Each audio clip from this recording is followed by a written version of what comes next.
What's going on, everybody? Cameraman Craig here with another Cameraman exclusive, and I'm joined today by, man, I don't even know what to call you, man. A guy I've been on for well over 10 years now.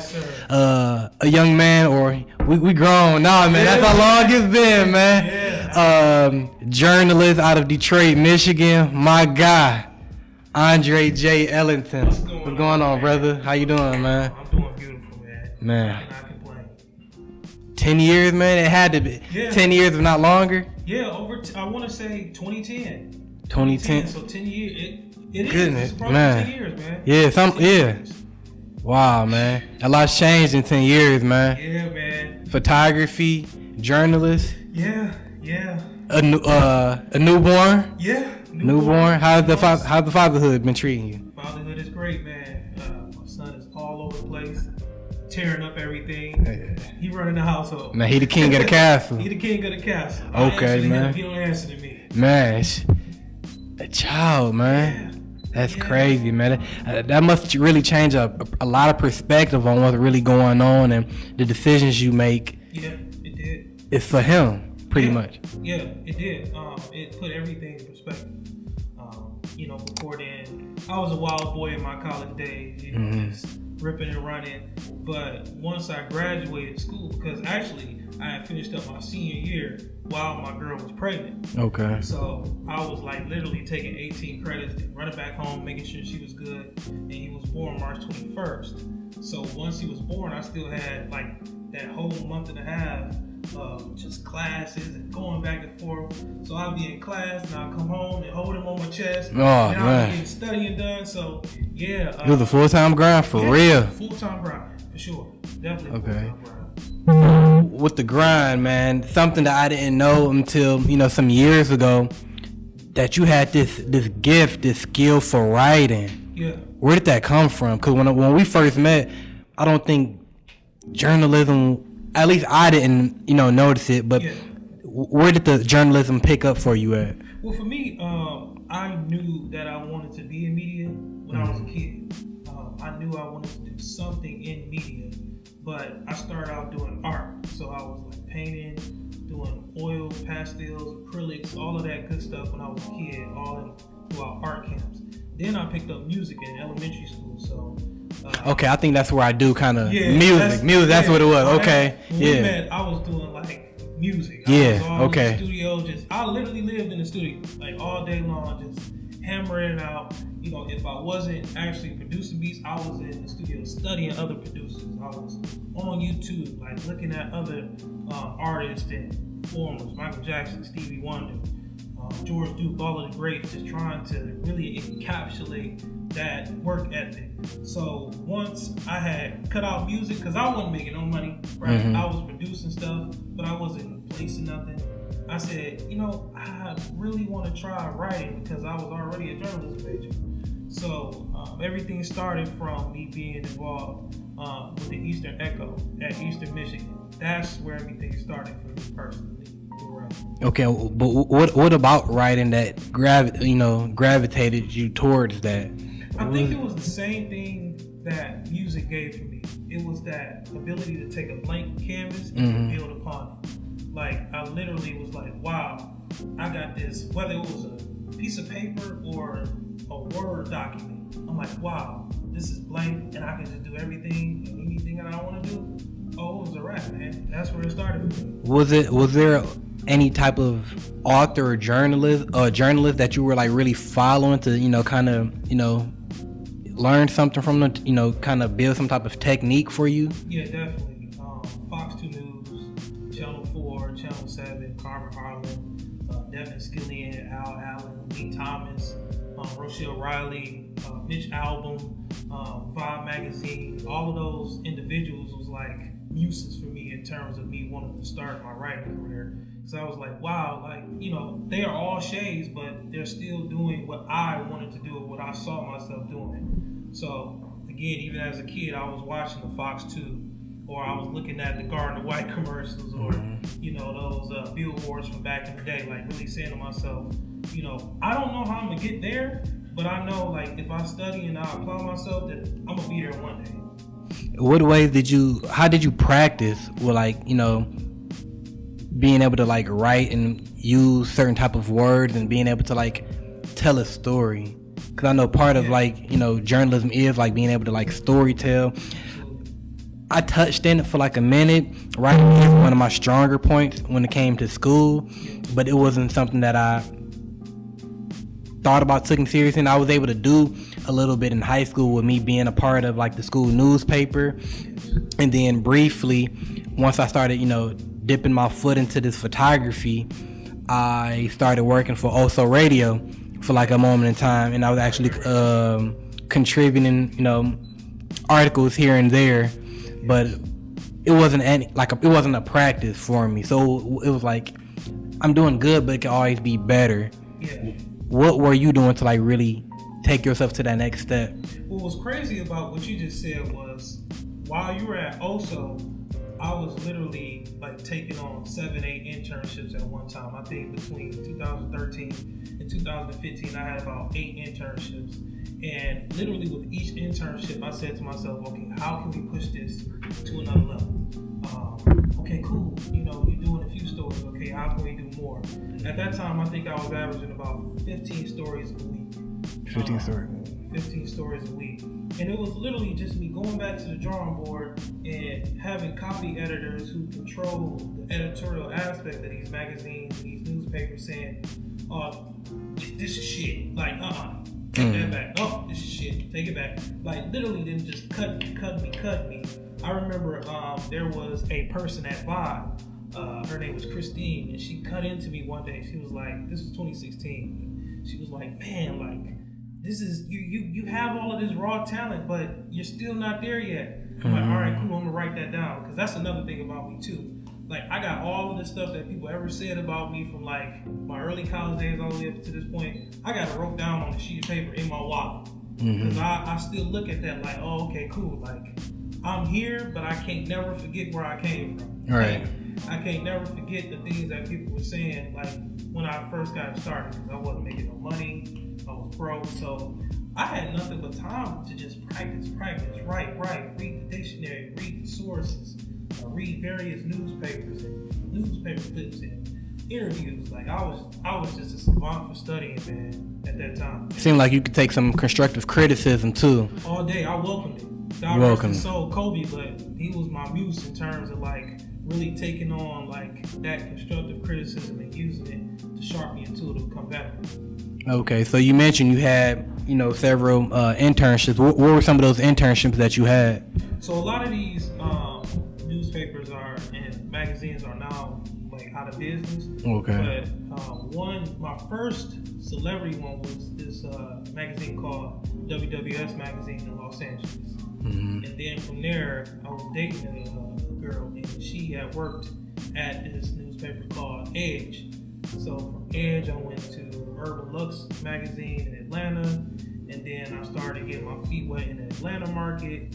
And there was another girl running a blog in Chicago, and that was called Yes Movement. So I was writing for them for a second, and then I was writing for a lot of local publications, so Soul Detroit. I think I did some stuff for Also Radio, and then all of that led me up to Rolling Out Magazine in 2015, which was at that time like my biggest opportunity. Okay, now with you working with a lot of these outside of the state internships, was that a lot of traveling for you, or was everything done here? Everything was done here. I wasn't going to class at that time. I wasn't doing no schoolwork. I was literally like, all right, cool. I'm gonna go in the library. I'm gonna knock out my internship work, and I'm gonna go and hit the pavement. What's going on campus? Yeah. Like, is it a community event? Is it a game night? Like, what is going on this campus that I can cover? Because I was still writing for the newspaper too. Okay. But at that time, I wasn't doing no class. I was literally immersed in writing. You was committed to that grind. Oh yeah. Okay. I tell people to this day, I sacrificed my college education. I wasted tens of thousands of dollars to become the best. Did it pay off? It did. I wouldn't regret one bit of it. Okay, that's good to know. I wouldn't regret one bit of it, not at all. Okay, so how were you able to land some of those internships, being in a totally different state, being on the East Coast, might have been some things on the West Coast? I think it was just that grind, man. just being on Google all day long, like seeing, okay, where are people at online? Because I know I can't be there physically, but if I can be there remotely, then that's a different story. So I was on publicists' Twitter pages, Facebook pages, Instagram pages, like literally researching, like, okay, is there a job opening here? Okay, what about these emails that they keep putting up on their feeds? Like, are these linking to something? I think, again, going back to the numbers thing, I think I sent about maybe 10,000 emails at that time, like in a 2-year time frame. Like, just I didn't even know where the emails was going to. I'm like, oh, okay, if I see Vibe, I'm emailing Vibe. If I see Rolling Out, I'm emailing Rolling Out. Way before I even got those opportunities, I was emailing, like, years ago. Now, was it easier for you to accept that you weren't getting paid for some of these opportunities, but you were able to like polish your skills? Because I know some people are just like, no, if I'm giving you this time, I need to get paid. And then, not to mention, you just said that you wasn't even going to class, so you was really like putting an internship over school. Yeah, it was easy. I said to myself, I am going to commit everything that I can because I know the money's gonna come. I wasn't even worried about the money at first because I said to myself, I have to sharpen my sword. At that time too, my pops was saying, when I first told him that I wanted to write, he was saying, okay, so what does this entail? Because you 2 years in, I don't see no clips from you. So are you gonna be an orator at an African American museum? And for me, I put that was like the battery in my back. I put that thing in my back. I said, oh, okay, I got to show you. You know what I'm saying? A lot of people at that time was like, no, you writing all of this stuff, but you ain't getting paid. And I kept telling people, my payment was the connections that I'm making. Yeah. My payment was the fact of, if I do well in this position, somebody from that position will put me in another position. So I just sacrificed my time for money back then. Okay. And I had no problem with it. Yeah, I feel like I've gotten to the point where I'm at now with my brands and my businesses through the opportunity that I had with Also Radio.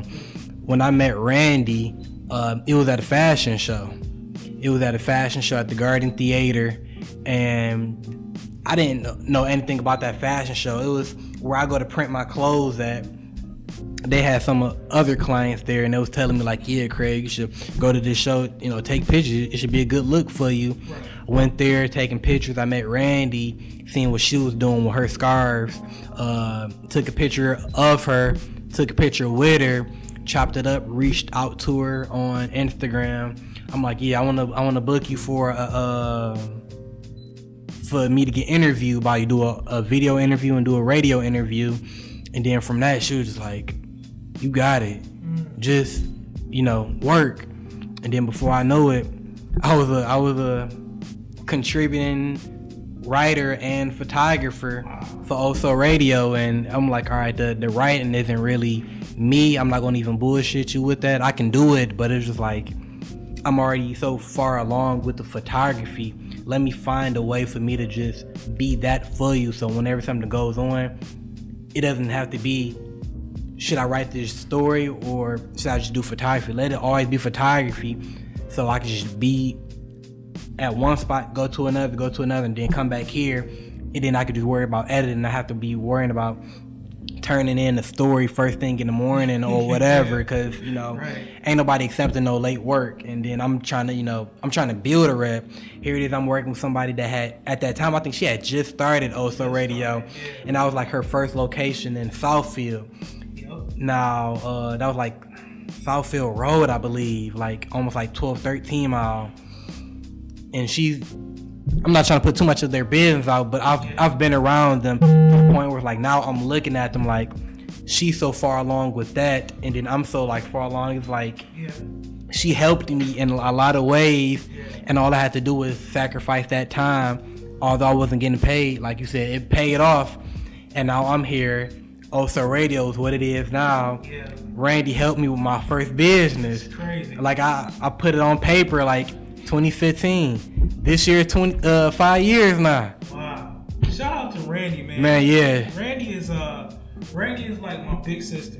Definitely, in so many ways. Radio 1 in like 2012. She was, wow, that might have been the beginning for her then. I met her like I was doing blogging and she was just getting started.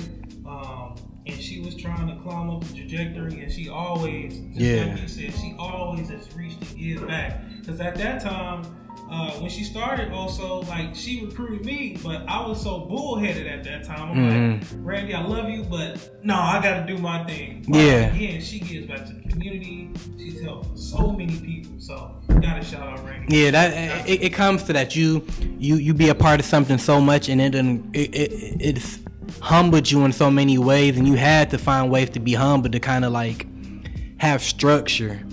And you know, although I wanted to kind of be around because I was meeting so many people, like I met Ha Davis through her. Wow, I was early on. Yeah, I met Ha Davis before he actually like blew up. Wow. Like we actually I'll show you later, but we actually like attempted to put together like a little Halloween film. Don't nobody know about it. I don't think it got out like that. Or we put it out for so long, and then it was just like, that was the beginning for both of us. We both didn't know what we were doing, but it was just like, this is going to be the beginning for what's going to be the future. So Randy has definitely put people in a situation to where they can figure themselves out and then grow. Like we can't stand this nuts for so long. Like eventually we're just gonna have to like just fly away and do our own thing. And that's what Also Radio was. It was a media outlet for people to just like come together, be a melting pot, and do what they can do. And then at some point in time, unfortunately, people are gonna start to walk away. And everybody that I've seen that's walked away has prospered in what they're doing. They went and been better. Yeah, it's not no coincidence at all. No, not at all. Not at all. Absolutely. Excuse me, I need this water, man. 'Cause I don't think she gets appreciated for a lot of things she does, but she's helped me out. Like I just said, if it wasn't for her, I wouldn't have a photography business right now. Yeah. Like me and Ha Davis sat at the same table. We sitting here filling out our LOC forms. We were just getting at it. I wish that was a picture. Wow. Cause that man got how many? Hell of a picture. Man. Golly. But all I got is that memory. I got a couple pictures on the phone, but I mean, hey, that was 5 years ago. Yeah. And time flies. You doing your thing, man. I'm proud of you, man. Like when like what we already said, I met you and you was in the music. That's what it was. You was in the music. So now that you're so far along with writing, man, I know at sometimes you might, once you become good at something, you tend to start slacking. Maybe I'm not speaking on you right now, but I'm just saying you get comfortable because you know things just become almost like second nature. How do you find ways to like motivate yourself and continue to like challenge yourself? Do you still have people that like tell you to like you might need to work on this, or is that what you do to yourself, not necessarily somebody else? It's a double-edged sword. I think my new opportunity with the Michigan Chronicle. Shout out to Chronicle, AJ Williams and the team out there. But when we first sat down, she told me some things that I need to work on now. Mind you, I'm years ahead at this point.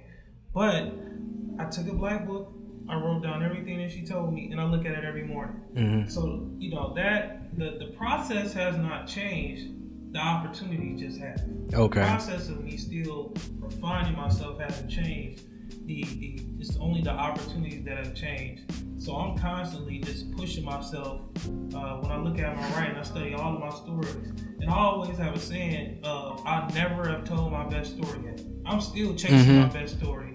And I'm over 500 in. And I'm still chasing my best story. Because I'm like, oh, that shit was whack. You know what I'm saying? Okay. I'll go back and I'll rewrite stories that I've already wrote. Like pieces of it. I'm like, yo, this is what you were going for, but you gave this. Mm-hmm. So it's still that refining process, even to this day, even with making money, writing all of that good stuff and interviewing all of these beautiful people, I'm still cutting myself up, like behind closed doors, like, nah, motherfucker, like this shit, you could have been way better. Yeah. You went way harder on this. Yeah, and it's good that you can notice that, because I mean, I feel like if you constantly just walking around thinking that like you don't need to brush up on your skills, it's like, that's like with my photography. It's like I try not to look at other photographers' work because I don't want to critique my work too much. but I always know that practice needs to be done for me to just be like, I'm so far like trying to reach perfection that it's just like perfection doesn't exist. Yeah. It doesn't, at least in my mind, perfection doesn't exist. But as long as I'm still like chasing after that, it's giving me hope that somebody's going to notice the work that I'm putting in and the steps and the strides that I'm taking to, you know, show that in my work and to show that, you know, I set my mind to something and I'm gonna do it. And not only am I gonna do it, I'm gonna try to master it. Yeah. But with your work, is there any piece of work that you like praise, or like do you have a favorite article that you've written? I would say Something like just one proud moment. I would say my book. Your book? My book last year, yeah, The Art of Online Journalism. It came out on my birthday. Okay. And then it hit number 18 on the new releases list, and then it hit number 8. And I learned an important lesson from that. I said to myself, like, yo, like, your whole goal is to get on a list, but everything that you speak tends to come true through manifestation. So, like, let's aim higher. I'm writing another book. I'm not gonna release the name yet, but I am writing another book this year, and it'll be out on my birthday again. I guess I'm gonna just start, posting books on my birthday. But with The Art of Online Journalism, I felt it was like a combination of everything that I have been through over these last 6 years. And for me, like, I always wanted to educate people because I didn't have a mentor starting out. I didn't have a team. I didn't have nobody like pushing me along saying, yo, like, I can guide you into this direction. Everything has been established and self-funded. So with this book and every other book that I write, I want to teach people. Because it's not enough to have knowledge within yourself if you're not sharing it with other people. That would be me doing a disservice to myself and the public. Okay, respect. So for me, the Art of Online Journalism is for any young journalist who wants to get started. Because not only did I tell you how to get started, I'm telling you how to get paid too. Because, you know, I can keep it real. At any opportunity, whether it's a big news station or big magazine or publication, either you're going to get promoted or you're going to get fired. I said that in the book because it's only so much a executive team is going to take in terms of budgets and keeping you for a long time. Now, some people land in like perfect spots for a while. But for me, like, I'm always thinking like, okay, in 2 years, I'm not going to be here. So how do I plan for the next 2 years? That's always been my mindset, and I put that in the book too. So it's hard for me to say something that I'm proud of, but I am proud of my book for sure, my first one. Okay, and what's the book called again? The Art of Online Journalism. Where can people find it if they want to purchase it? Barnes & Noble, Amazon, Walmart, all your major book retailers is there. Okay, do you have any hard copies that you're selling, or is everything Everything is online. Oh, okay. Because it's sometimes hard because I do work full time. Mm-hmm. So it's hard to kind of like meet people and give them one and keep it moving. So everything is online, digital and hard copies. You've been contributing for Rolling Out magazine and currently hold a position with Michigan Chronicle, correct? Yes. Is there certain articles that both of those publications were looking for, or was it solely on you to find the material and write about it? Man, first with Rolling Out, I started in 2015. So I had a person who was just giving me articles to do. And then over time, I stayed with them for 3 years. And I think about a year in, I started fishing for my own articles. And I worked for free for them for 2 years until I got tired, man. I'm like, man, I need to be paid. I've been riding. So they paid me like that. That whole last year, I was able to get paid. And then when Michigan Chronicle came, I fished for all of my own stories there too. Like, I mean, I think I'll get some type of, inquiry like, hey, we need you to cover this, cover that. But I mainly cover all of my own stories at Michigan Chronicle. Okay, now, is there a certain article that you're looking for, or it has to be something that just like inspires you, open up your eyes to want to write about it? Mainly local business and community stories at Michigan Chronicle. But like you said, like, it has to like attract me. Yeah. Because otherwise I wouldn't, mess with it. Yeah. With my art. Right. And I'm not passionate about. So, is there ever a time? Are you somebody that like just do you keep like a journal and just write ideas, or do you like write stories? Cause I'm currently like in the process of like trying to write a script for a movie, and it's like I'm not having like a brain fart, but it's just like I need some type of inspiration, or I need something to kind of just almost kind of just like doodle about, just to kind of, in my way of writing my own, kind of, how can I say it, sharpen my skills.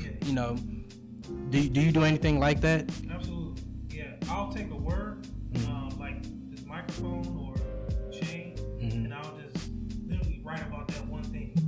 Like I'll just get everything out that I have to write about that one thing. Or if I'm working on something, I'll just take notes to the side in my phone, or I have a notepad at my desk at work, and I'll just jot stuff down like all day long. Like I'll just try to get every idea that I have out, because when you come back, it's like, oh wow, like I don't even have to think too hard because I have all these ideas on my notepad and I have all of them on my phone too. So I'm always writing and just bringing out ideas.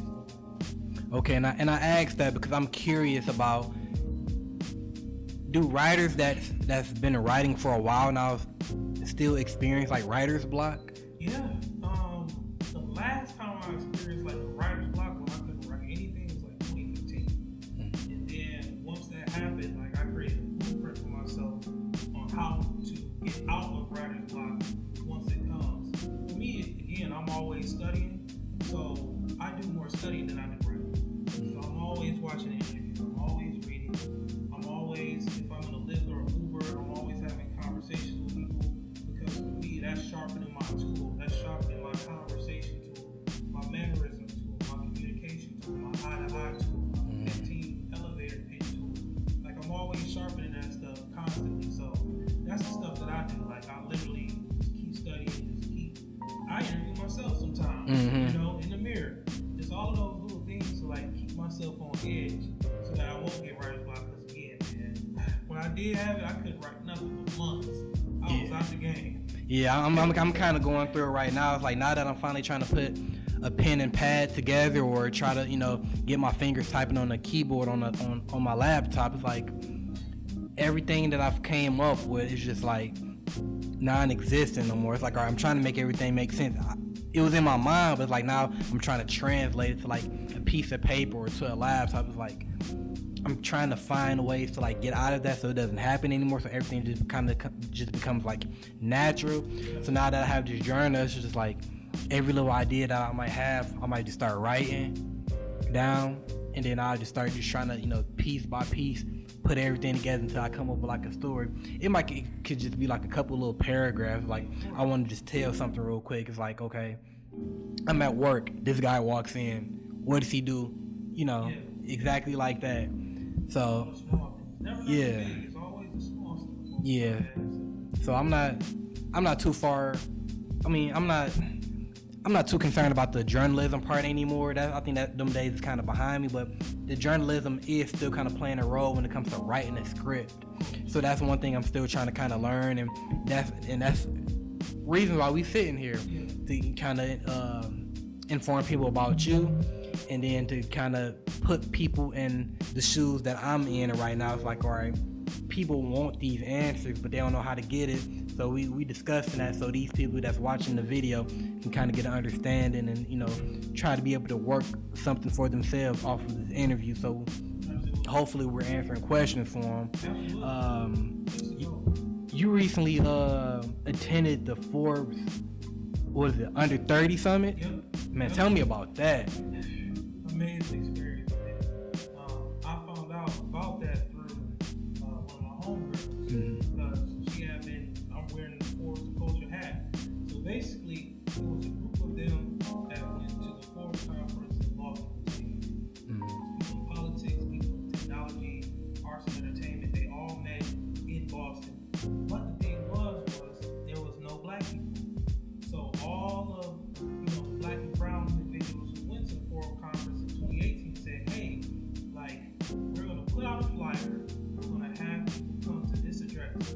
Just people of black and brown come to this address. And from that night in 2018, Forbes of Culture was formed. So she was already a part of Forbes of Culture in 2019. And of course, just seeking out opportunities, I said,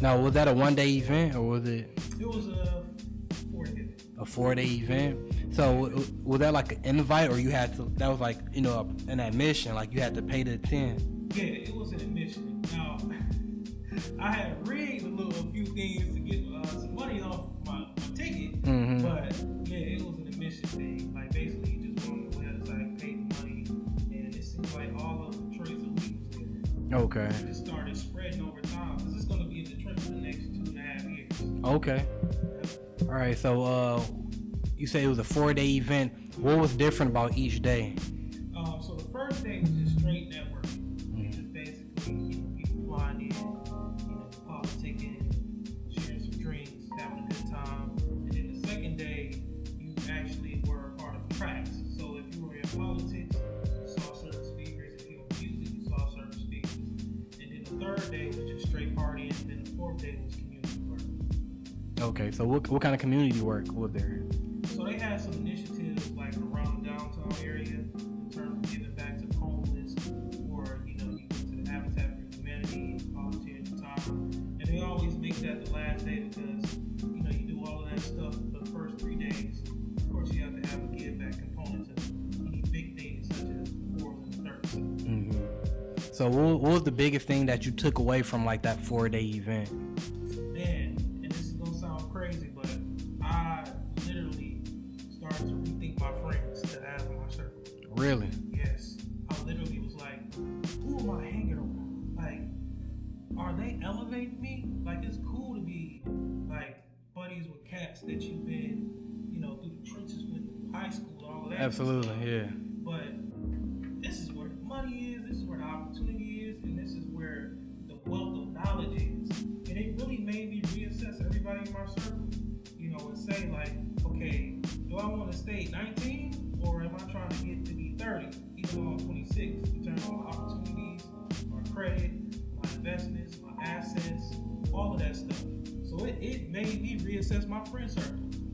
Okay, so how big is that circle now? It's a little smaller. A little smaller? Yeah, a little smaller. Yeah, it gets like that. It's life. Smaller. It's part of life.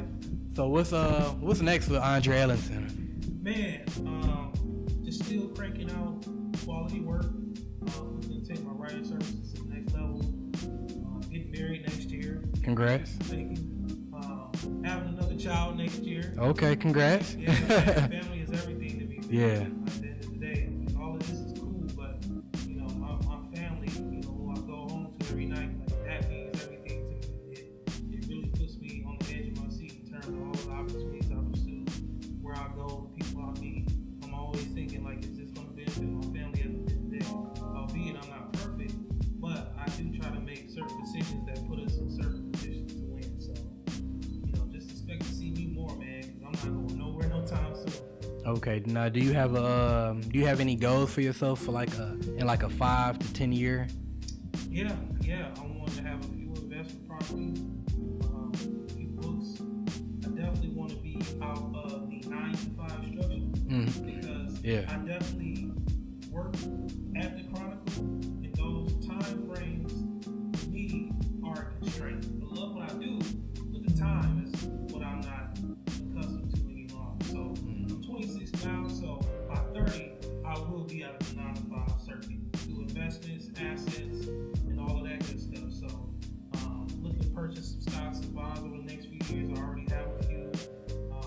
And just looking to elevate myself on another level, man. God willing. Okay, respect.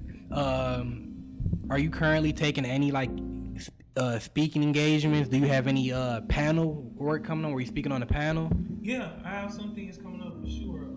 Me and a few other individuals are putting together an authors panel this year because I was self-published, so I did everything in terms of the book, funding the book, the covers, the promotion. So, and a few other authors have done that as well. So we all put together a panel to show other people how to do that. So that's coming this year. And I got some stuff in the works for sure. Can't speak on it, but I got some stuff for sure in the works. Okay. If people wanted to book you for a speaking engagement or to have you do some of the services, and I know you offer, interviews, general descriptions, book editing, biography, how would they be able to book you for that? withThe.com. withThe.com. You can go to my About Me page, look at all of my work and stuff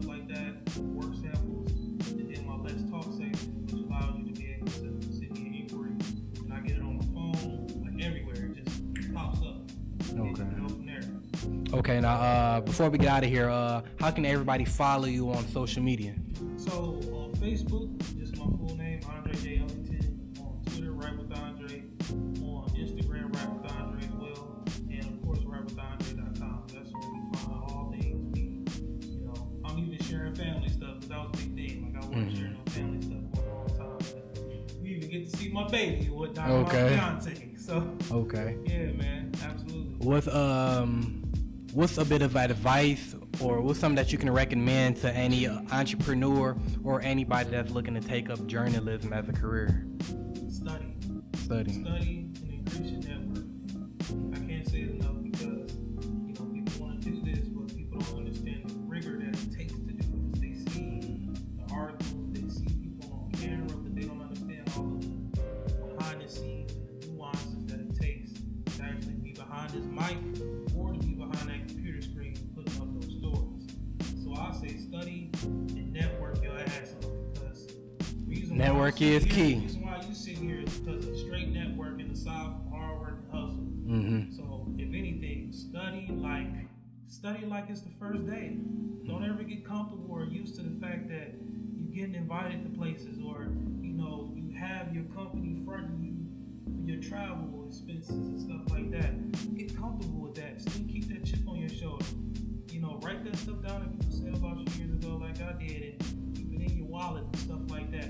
You know, even if you're at home and you got all of this stuff because of your career, you know, take all this stuff out your dresser and keep it in the store-like container. So just that edge, always have that edge and study your network. That's what I say.